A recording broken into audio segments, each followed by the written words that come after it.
Descubrí que mi mujer se ha estado acostando con el vecino, la venganza se me fue de las manos, a pesar de ello no me arrepiento. Nunca sucede nada bueno cuando permaneces demasiado tiempo en un lugar donde no deberías estar. No sabéis cuántas veces necesité recordar esa frase antes de que todo esto ocurriera. Pero ya es tarde para lamentos. No fue mi culpa, o quizás sí. Tal vez debería decir que nunca quise que las cosas terminaran así. Perdí el control, dejé de pensar racionalmente e hice algo de lo que ahora me arrepiento, pero que, siendo sincero, no cambiaría. Descubrí que mi esposa me engañaba con el vecino. Ahora que lo digo en voz alta, suena tan absurdo, tan patético, pero nunca lo vi venir. Aunque recuerdo aquel día con total claridad, hay fragmentos borrosos que aún no consigo reconstruir. Hola. Me llamo Steven Lera, tengo 26 años y he estado casado con el amor de mi infancia, Laura Steven. Una coincidencia curiosa, mi nombre era su apellido. Crecimos en un pequeño pueblo donde nunca pasaba nada. Era un lugar tan tranquilo que el mayor escándalo era cuando la señora de los gatos se quejaba porque alguno de sus felinos desaparecía por días. Nuestros padres eran amigos inseparables, y las reuniones familiares eran constantes. Cada fin de semana, si el clima lo permitía, había una barbacoa en alguno de nuestros jardines. Para ellos, estaba claro que Laura y yo terminaríamos juntos. Desde niños nos molestaban con esa idea, pero con el tiempo nos acostumbramos a estar siempre el uno con el otro. El primer beso, las primeras miradas, el estrés de los exámenes, lo vivimos todo juntos. Pasamos la infancia, la adolescencia y la pubertad uno al lado del otro, como si el destino estuviera escrito desde el principio. Cuando hicimos oficial nuestro noviazgo, nuestras familias organizaron una gran fiesta, como si se tratara de un compromiso real. A pesar de que solo teníamos 16 años, nuestras madres ya soñaban con la boda. Y, como si fuera un plan trazado desde antes de nacer, 3 años después nos casamos. Apenas teníamos 19 años, éramos jóvenes, inexpertos y aún estábamos madurando, pero ahí estábamos, dando el sí, quiero. 2 años después, terminamos nuestras carreras y comenzamos a hacer planes. Yo quería quedarme en la ciudad, en el barrio donde crecimos, cerca de nuestras familias y amigos, en un lugar donde todo era seguro y predecible. Pero Laura tenía otros planes. Ella siempre había soñado con tener una casa en un terreno amplio, en un entorno tranquilo, algo que solo un pueblo rural, alejado del ajetreo de la ciudad, podía ofrecer. Claro, tenía sus desventajas, pero, sobre todo, la paz y la tranquilidad eran lo que más anhelaba. Tuvimos muchas discusiones al respecto. Yo quería estabilidad, ella quería algo más. Al final, como siempre, terminé cediendo. Trabajamos durante 5 años, ahorramos lo suficiente, y a los 26, encontramos un lugar perfecto, un barrio tranquilo, con casas familiares, un pueblo a las afueras de la ciudad muy parecido al barrio donde crecimos.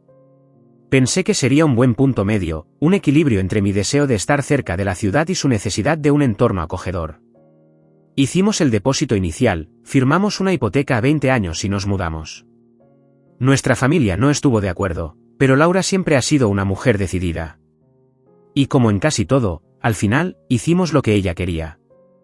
No imaginé que en ese lugar aparentemente perfecto, mi vida cambiaría para siempre. Laura es consultora y después de la pandemia, pudo mantener su trabajo de manera remota.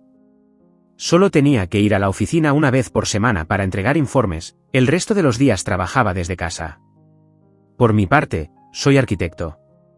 Durante 5 años intensos, con jornadas interminables en las que asumía proyecto tras proyecto, logré el ascenso que tanto quería. Ahora tengo la libertad de elegir en qué proyectos trabajar y cuáles rechazar. Mi trabajo es mayormente presencial, ya que requiere supervisión en obra. Aunque, en teoría, esa tarea la realizan los técnicos, mi naturaleza perfeccionista me lleva a hacerlo personalmente. Me gusta conocer a los obreros, hablar con ellos y asegurarme de que todo se haga bien. Después de 5 intensos años de trabajo, logramos adquirir nuestra casa de ensueño. Los primeros meses fueron de ajustes. La elegimos pensando en que sería nuestro hogar definitivo, el lugar donde pasaríamos el resto de nuestra vida, así que quería que fuera perfecta tanto para mí como para Laura. Aunque soy arquitecto, mi trabajo no se limita a diseñar planos o inspeccionar estructuras, me gusta involucrarme en cada detalle. Desde pequeño, pasaba los veranos con mi abuelo, observándolo trabajar en sus tierras. Sin embargo, después de pasar días enteros bajo el sol, entendí que no era lo mío. Aún así, nunca abandoné esa pasión.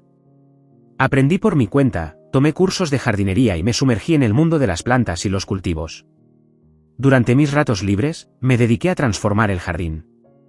Pasé horas bajo el sol diseñando la entrada y el patio trasero. Instalé vallas de madera con soportes de ladrillo y bordes de arbustos, creando un camino de piedra y césped denso. En la parte trasera construí un banco de madera de roble, barnizado en tono oscuro, y un pequeño recibidor con suelo y escaleras de madera.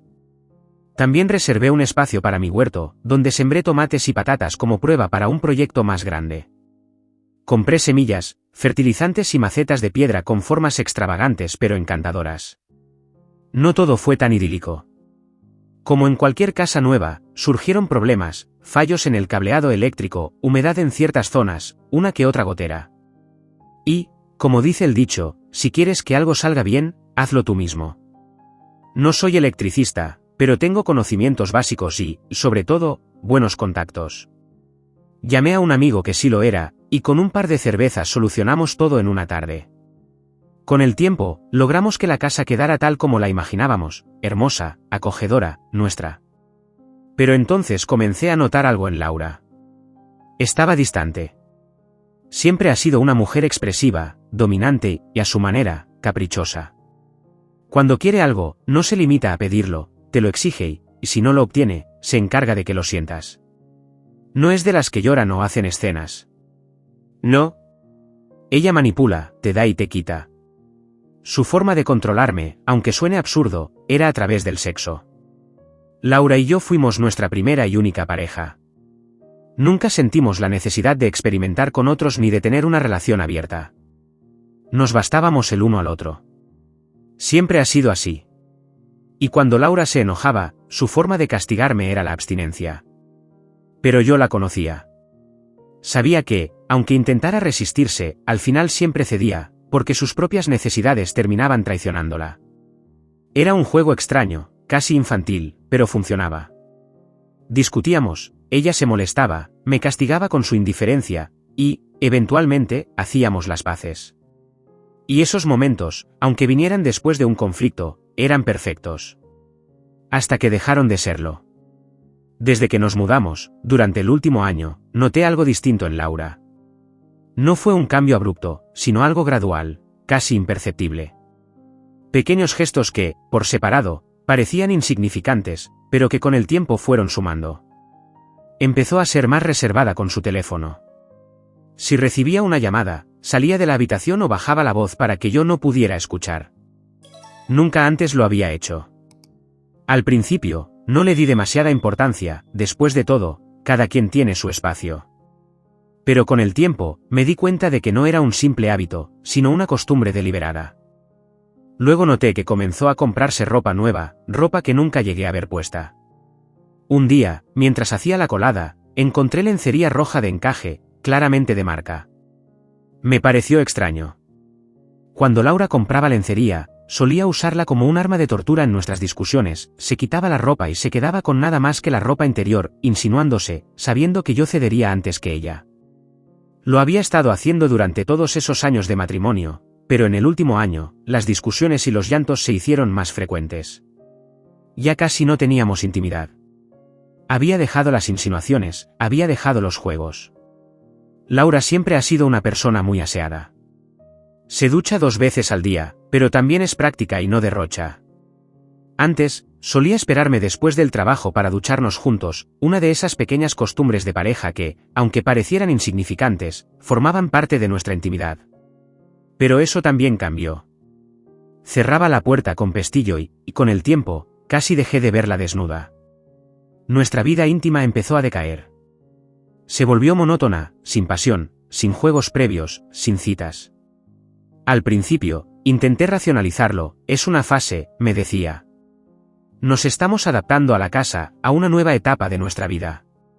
Conforme pasaron los meses, quise hacer algo para recuperar lo que estábamos perdiendo. Me propuse reconquistarla, ser más detallista, llevarla a cenar, comprarle regalos sin motivo, hacerle sentir especial. No quería ser demasiado evidente, pero sí constante. También pensé en lo que siempre habíamos hablado, tener hijos. Sentía que estábamos llegando a una edad en la que, si queríamos formar una familia, debía ser pronto. Pero para eso, primero necesitábamos estar en la misma sintonía. Sin embargo, Laura seguía distante. Pasaban meses sin que tuviéramos intimidad. En un momento incluso llegué a preguntarme si estaba pasando por una fase hormonal, quizá el inicio de la premenopausia, aunque me pareció un tema delicado de mencionar. Sabía que si insinuaba algo así, se molestaría. Ninguna mujer quiere escuchar que su esposo sugiere que está dejando de ser la de antes. En una de nuestras parrilladas, que organiza mi mujer para crear vínculos con vecinos y amigos, un día aparece él, mi vecino. Andreu. Un exmilitar condecorado, alto, con una barba imponente. Había servido durante años, había recibido un disparo en la pierna y salvado vidas, lo que le valió una baja del ejército. Durante un tiempo intentó seguir en el servicio en tareas administrativas, pero no lo soportó y decidió retirarse. Ahora vivía de su pensión en la casa de al lado, llevando una vida tranquila. No tardé en notar cómo Laura lo miraba. Nunca me ha molestado que vea a otros hombres, después de todo, es natural. Pero esta vez era diferente. Andreu y yo somos completamente opuestos. Él es un hombre fuerte, con físico trabajado, postura erguida, alguien que impone presencia sin esfuerzo.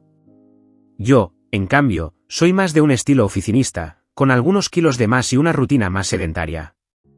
Entiendo que Laura lo noté, que le resulte atractivo en cierto nivel. Intenté hablar con ella, tantear su opinión sobre él. Obviamente, no iba a decirme directamente que le atraía, pero en sus comentarios percibía algo más, es muy serio, a veces impone, tiene una presencia fuerte. Incluso me dijo que en ocasiones le daba miedo por su forma estricta de ser. Yo también tuve mis roces con él. Cuando construí las vallas de la casa, discutimos sobre la altura. Él insistía en que no encajaban con la estética de su hogar, que debía ajustarlas. Pero en mi casa, las cosas se hacían como yo las había diseñado. Fue entonces cuando entendí que Andreu no solo era un hombre con carácter, sino alguien que estaba acostumbrado a imponer su voluntad. Y Laura lo admiraba. ¿Cómo me di cuenta de que mi mujer me estaba engañando? La respuesta es bastante absurda. Como mencioné antes, en mi jardín había colocado unas macetas de piedra talladas, alineadas con precisión bajo una estructura de madera. Pasé mucho tiempo diseñando cada detalle, asegurándome de que todo estuviera perfectamente ajustado al milímetro. Durante meses, esas macetas no se habían movido ni un centímetro. Sin embargo, un fin de semana, hace 2 meses, noté algo extraño. Una de las macetas tenía una ligera inclinación. Al principio, lo pasé por alto, pero mientras estaba sentado en mi banco de madera, recostado y observando el jardín, volví a notarlo. Tengo TOC, trastorno obsesivo-compulsivo. No de forma obsesiva al punto de incapacitarme, pero sí lo suficiente como para que los pequeños cambios en el orden y la simetría me molesten. Por mi trabajo y mi carácter, necesito que todo esté bien alineado, estructurado, exacto. Aquella inclinación no tenía razón de ser. Pensé que tal vez algún animal había escarbado en la zona, quizá un topo. Me levanté con algo de pereza para inspeccionar. Escarbé un poco en la tierra, pero no encontré nada. Tal vez solo había sido mi imaginación. Volví a alinear la maceta con precisión, la medí y la dejé como debía estar. Luego, continué con mi vida. Pero una semana después, la maceta volvió a estar inclinada. Esta vez me molestó más. No entendía qué estaba pasando. Si se trataba de un animal, tendría que atraparlo. Ya estaba pensando en estrategias para hacerlo, cuando un fuerte temporal de lluvias azotó la zona. Decidí posponer mi cacería y, en su lugar, aproveché en adelantar algo de trabajo atrasado. Fue entonces cuando noté algo aún más extraño. Al llover, la tierra del jardín formaba pequeños charcos, excepto en la zona donde estaba la maceta inclinada. Ahí, el agua se drenaba rápidamente, como si hubiera un sumidero oculto debajo. Me quedé observando bajo la lluvia, tratando de entender lo que ocurría. No tenía sentido. La única explicación lógica era que debajo de la maceta había alguna estructura que facilitaba el drenaje del agua. Esto me molestó aún más. No tenía intención de destruir mi jardín solo para satisfacer mi curiosidad, pero había algo ahí abajo, y debía descubrir qué era. Soy arquitecto, así que sabía que la manera más sencilla de averiguar la existencia de algo así era consultar los planos de la casa. Lo hice, pero en los planos que tenía no aparecía nada relevante. Así que, el lunes siguiente fui al ayuntamiento y solicité acceder a los registros de mi propiedad. No era algo inusual, de hecho, es bastante común cuando se planea realizar reformas o no se cuenta con los planos originales de la vivienda. Cuando finalmente tuve los documentos en mis manos, los comparé con los que tenía y fue allí donde descubrí algo que jamás habría imaginado: había un conducto bajo nuestra casa. No era una simple cañería. No era algo que uno espera encontrar al comprar una vivienda. Claro, todas las casas tienen sistemas de drenaje, y en las grandes ciudades hay alcantarillas lo suficientemente amplias como para que una persona pueda entrar y limpiarlas. Pero en un barrio residencial de un pueblo de unos miles de habitantes como el nuestro, lo normal es que las tuberías sean pequeñas, sin acceso humano, con mantenimiento ocasional desde los puntos de inspección. Entonces, ¿qué hacía un conducto de ese tamaño bajo mi jardín? Y lo más importante, ¿por qué no tenía idea de su existencia? Nunca había visto algo así. Mi curiosidad me llevó a investigar, y recordé una historia que había leído sobre un pueblo en Alemania durante la Segunda Guerra Mundial. En aquellos tiempos oscuros, los habitantes excavaron túneles bajo sus casas para esconderse y ayudar a vecinos perseguidos. Con el tiempo, estas redes subterráneas se expandieron, formando laberintos capaces de conectar varias viviendas. No tenía claro por qué algo similar existiría en mi barrio, pero decidí averiguarlo. Investigando en archivos históricos, descubrí que, hace más de 70 años, hubo un conflicto en la zona. Durante aquella época, las bandas criminales aprovecharon viejas estructuras subterráneas para el tráfico de drogas y personas. Posteriormente, el barrio fue demolido y reconstruido con viviendas individuales, dejando esas redes de túneles selladas o en ruinas. Aquello parecía una simple curiosidad histórica, hasta que revisé los planos de mi casa. Para mi sorpresa, mi vivienda estaba conectada a otras cercanas a través de 3 pasadizos. Sin embargo, de esas 3 conexiones, solo una parecía transitable, la que llevaba directamente a la casa de mi vecino.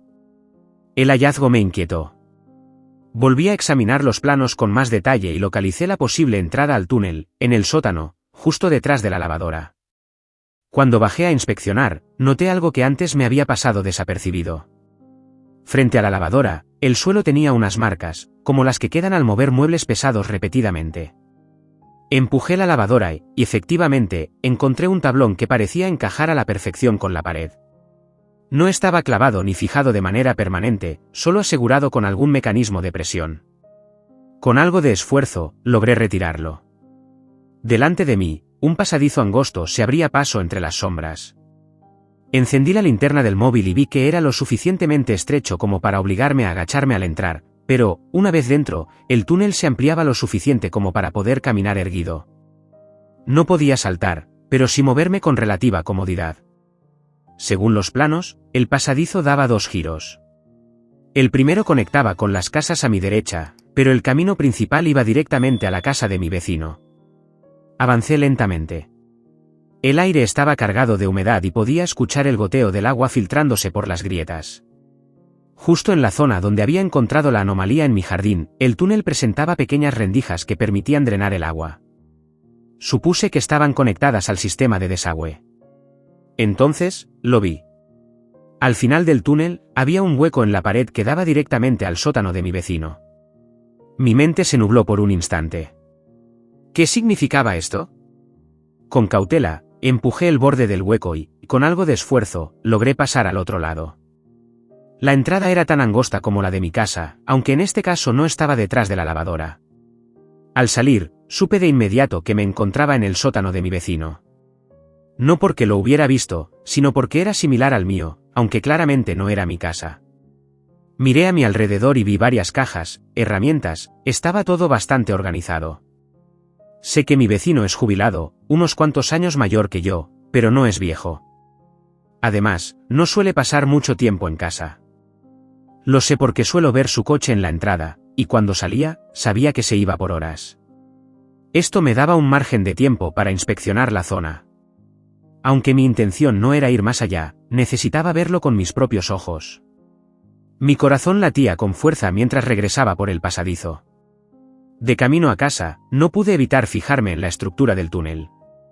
Tenía soportes de madera que, aunque antiguos, Parecían haber sido reforzados recientemente. Eso me hizo detenerme. Si el túnel tenía más de 70 años, ¿por qué los refuerzos parecían recientes?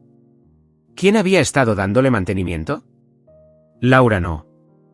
Ella no tenía conocimientos de carpintería ni de construcción. Pero mi vecino, él sí. Mi vecino le regaló a mi mujer un conjunto de 4 sillas en su cumpleaños, hechas por él mismo. Es un hobby que tiene y del que presume constantemente en las fiestas, además de sus historias de guerra. La sospecha, que hasta entonces parecía absurda, se abrió paso en mi mente como una revelación brutal. Mi mujer, mi vecino y un túnel secreto, como si se tratase del inicio de una mala película de sobremesa, de esos que echan por las tardes. La conclusión me golpeó como un puñetazo en el estómago. Si mi vecino entraba a casa a través del túnel, nadie jamás lo vería. En un barrio tranquilo, donde todo el mundo se conoce y el chisme vuela rápido, un engaño así sería invisible para los ojos del mundo. Un escalofrío me recorrió la espalda. Entonces recordé el distanciamiento de Laura, todas esas veces en las que ya no parecía la misma. El alejamiento, la falta de intimidad, se hacían cada vez más extensos, más prolongados. Ya no eran simples discusiones, sino que daba la sensación de que ya no le importaba. Era una amargura insoportable, esa de ver que mi mujer ya no me buscaba, que probablemente no lo hacía porque estaba satisfaciendo sus necesidades con otra persona. Había dejado atrás aquellos juegos en los que solo me dejaba observarla, provocándome, hasta que yo terminaba cediendo. Ahora, simplemente, ni siquiera discutía conmigo. De repente, todo tuvo sentido, todo se volvió claro. Sentí un impulso desbordante de gritar, de llorar, de salir corriendo a la casa de mi vecino y golpearlo, pero me contuve. Probablemente él terminaría dándome una paliza, y no podía permitírmelo. Me repetí la historia en la cabeza una y otra vez: mi mujer me engaña con el vecino. Usan un túnel de 70 años de antigüedad para verse en secreto. Dicho en voz alta, sonaba como una locura. Por un momento, casi me reí de lo ridículo que parecía. Pero, ¿y si era cierto? Entonces, un pensamiento me atravesó la mente como un rayo. Si lograba saber con precisión cuándo mi vecino cruzaría el túnel, podría hacerlo colapsar. Un accidente fortuito. Sería una muerte lenta, perfecta. Una venganza digna. La idea comenzó a tomar forma en mi mente.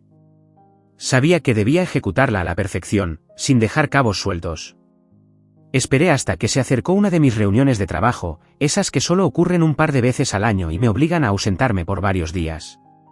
Era mi oportunidad y tenía que aprovecharla. Le dije a mi esposa que me iría por 1,5 semanas dentro de un mes, pero en realidad solo estaría fuera 3 días. No había forma de que ella lo supiera, nadie sospecharía nada. Durante ese mes, en mis ratos libres, comencé a planear todo. Lo primero fue analizar la estructura del túnel sin que ellos se dieran cuenta. Esperé a que mi mujer fuera a su oficina, lo cual hacía una vez a la semana, y me puse manos a la obra. Luego, compré unas cámaras lo más pequeñas e independientes posibles y las coloqué estratégicamente por toda la casa, 2 en la sala, una en la entrada y otra en el sótano, enfocada hacia la lavadora. Mi objetivo era recopilar información. Durante ese mes previo a mi supuesta partida, pude confirmar mis sospechas: mi vecino tenía una aventura con mi esposa. Al principio, él aparecía 1 o 2 veces al día, fingiendo ser un vecino más, preguntando algo o haciendo alguna tarea sin levantar sospechas. Se quedaba un par de minutos y se iba. Nada raro, nada extraño. Pero por las tardes, cuando yo no estaba, todo cambiaba. A través de las cámaras, vi cómo mi mujer movía la lavadora a un lado, y minutos después, aparecía mi vecino. En cuanto se veían, se devoraban a besos. Fui testigo de cómo, en un solo día, tuvieron relaciones sobre la lavadora, en nuestra cama y en varias partes de la casa, tal como yo lo había hecho con ella en el pasado. Pero verlo con mis propios ojos me destrozó. Es doloroso ver a tu propia esposa haciendo lo que debería hacer solo contigo, entregándose al vecino de esa manera. Era asqueroso, vomitivo. A pesar de ello, ese dolor solo me dio más fuerza para continuar con mi plan. Mi plan era simple. En el túnel que conectaba mi casa con la del vecino, había una bifurcación hacia la casa de otros vecinos. Sin embargo, esta no era transitable, estaba bloqueada en varios puntos, aunque aún se podía acceder. Había una zona donde podía esconderme, y eso fue exactamente lo que hice. Cuando llegó el momento, me fui de viaje como había dicho, pero al tercer día, en lugar de regresar a casa, me hospedé en un hotel de carretera a unos 15 kilómetros. Esa misma noche, salí sin que mi esposa lo supiera y me dirigí a casa. Entré al túnel con la certeza de que mi vecino lo usaba 2 o 3 veces por semana. Y ahora que yo no estaba, seguramente lo utilizarían a diario para verse. Solo tenía que esconderme y esperarlo. En la parte del túnel que conectaba mi casa con las otras casas vecinas, me quedé allí escondido en la oscuridad, aguardando. Esa noche, la trampa estaba tendida. Alrededor de las 10 de la noche, escuché cómo hacía el esfuerzo por retirar la cubierta de la entrada. Vi cómo encendía una pequeña linterna y caminaba lentamente, tarareando una canción que no conocía. Me acerqué sigilosamente y me coloqué detrás de él. No se percató de mi presencia en ningún momento. ¿Cómo podría saberlo? En mis manos tenía una barra metálica que había encontrado en esa zona. No era muy larga, apenas unos 30 centímetros, pero era lo suficientemente gruesa y pesada a pesar de ser hueca. Me aseguré de estar bien posicionado y, sin dudarlo, le asesté un golpe directo en la parte trasera de la cabeza. Cayó al instante, sin un grito, sin un movimiento. Actué rápido. Observé la estructura del refuerzo que quedaba en el túnel y comencé a romperlo con la misma barra. En cuestión de segundos, una parte de la pared cedió y cayó sobre mi vecino.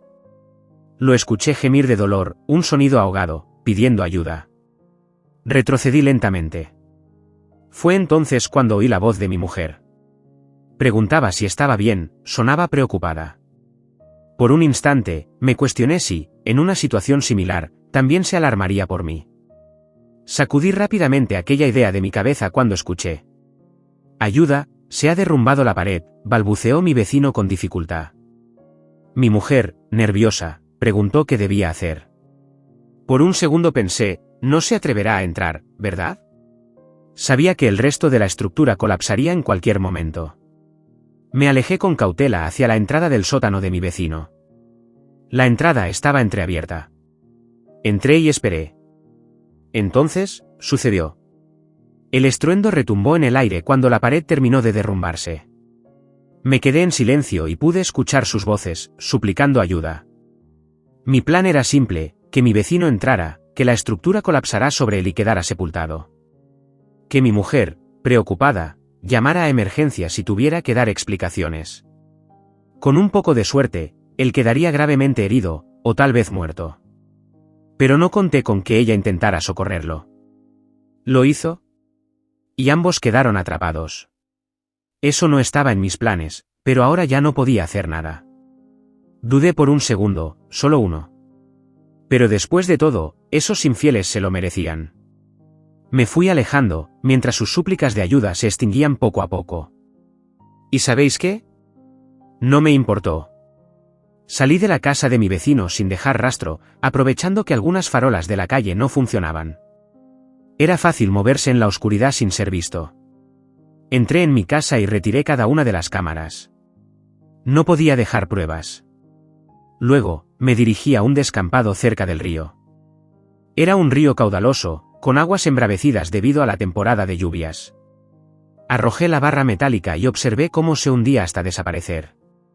Después, me alejé trotando, como si simplemente estuviera haciendo ejercicio. Regresé al hotel, recogí mis cosas y me marché. Había pagado en efectivo, sin dejar rastro de mi identidad. Mi plan era pasar el resto de la semana en una cabaña apartada, donde ya había estado antes. Ahora solo quería desaparecer.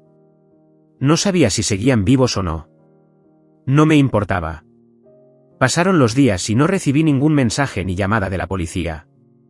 Nada. Sin embargo, al tercer día, mis padres y los de Laura intentaron contactarme. Me preguntaban dónde estaba, si sabía algo de ella, por qué no respondía. Les dije que, tras mi viaje de trabajo de 3 días, había decidido tomarme una semana de acampada en solitario en una cabaña. Les aseguré que regresaría al día siguiente.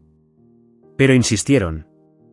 Me contaron que fueron a mi casa porque les parecía extraño que no solo ignorara sus llamadas, sino que ni siquiera recibían sus mensajes. Al llegar, no encontraron rastro de Laura. Era como si hubiera desaparecido de repente. Estaban preocupados y planeaban reportarlo a la policía. Les dije que lo hicieran de inmediato, fingiendo angustia en mi voz. Y así comenzó mi papel de esposo desesperado. Hice más llamadas, envié mensajes, aunque sabía que todo sería inútil. Pero debía hacerlo. Esa misma tarde recogí mis pertenencias y me dirigí al aeropuerto, tomando el primer vuelo disponible. Al día siguiente, regresé. La casa estaba llena de familiares y amigos. También vino la policía para investigar. Fueron de puerta en puerta preguntando, pero nadie sabía nada. Querían saber dónde había estado yo, así que les di todos los detalles de mi viaje. Luego, me pidieron permiso para inspeccionar la casa. Les dije que sí. No tardaron mucho en encontrar algo extraño. Uno de los agentes notó que la lavadora había sido movida y tras inspeccionar más a fondo, descubrieron la entrada al túnel. Horas después, hallaron los cuerpos de mi esposa y de mi vecino. Tras la investigación, la policía concluyó que eran amantes y que habían estado utilizando el túnel en secreto. Determinaron que, debido al mal estado de la estructura, el túnel colapsó accidentalmente, atrapando primero al vecino. Mi esposa, en su intento de ayudarlo, quedó sepultada también. Murieron lentamente, aplastados por los escombros. 2 días después, se celebró el funeral. Recibí el pésame de todos. Lloré. Sabía la verdad, pero nadie sospechó de mí. Fue catalogado como un accidente. A estas alturas, creo que ya no importa. Así fue como me libré de la amante de mi esposa y de mi esposa infiel. Han pasado meses desde entonces. Vendí la casa y me marché. No recuperé la inversión, pero no me importó. Todo se había descontrolado demasiado y solo quería alejarme de ese lugar. Perdí a mi mujer mucho antes del accidente, entre muchas comillas. Nunca sabré exactamente cuándo comenzó su aventura, aunque la policía me dio varias teorías. Pero, como dije, la verdad ya no importa. Hubo días en los que me sentí ajeno a mi propio matrimonio, un extraño en mi propia casa. Aunque todo terminó de la peor manera posible, ya no puedo hacer nada al respecto. No me siento culpable. La echo de menos, sí. Pero, al final, como dijo la policía, fue un accidente. Lo demás, es historia. No olvides un like, un comentario y suscribirte para más historias como esta. Gracias por tu apoyo, nos vemos en el siguiente vídeo.